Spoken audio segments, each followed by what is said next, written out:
আমার এটা নয় নদী ভাঙন, আমার মনে করো ঘর দুয়ার যা আছে ছাগল বেড়া যা সব মনে করো থোয়া অসুবিধা হইতেছে। নদী ভাঙি মনে করো এই রাস্তা নগদ ভাঙি যায়। আমরা সকাল হাতে হয়তো মনে করো 300 বস্তার মতো ফেলাছি, আবার ফের মনে করো 700 ভরা আছে, আবার ফের আরো ভরাইতে আছে। আমার খুব সমস্যা, থাকার খুব সমস্যা। এই বান্ধা রাস্তাটা আমার থাকতে গেলে নিম্ন নিম্ন অগত্যে 2-3 লাখ বস্তার কাজ করতে হবে, তাহলে হয়তো সম্ভব নদী আটকা সম্ভব হবে।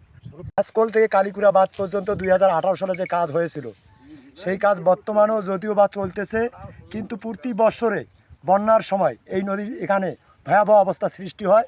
পানি উন্নয়ন বোর্ড যে সমস্ত বস্তা ফেলে কাজ করে সে কাজটা এখানকার জন্য উপযোগী নয়। আমরা মাননীয় সরকারের কাছে একটা আবেদন করতেছি যে এই বাঁধটা যেন স্থায়ী একটা বাঁধ নির্মাণের জন্য দৃষ্টি আকর্ষণ করি। জায়গাটা প্রতি বছরে বন্যা হলে ব্লক ডাবি যায়, ভাঙি যায়। বাড়ি ঘর নিয়ে খুব ভয়ে থাকি, বাচ্চা খোসানি খুব ভয়ে থাকি, জমা জমি নিয়ে খুব ভয়ে থাকি, কোন ঘরই ভাঙি যায়।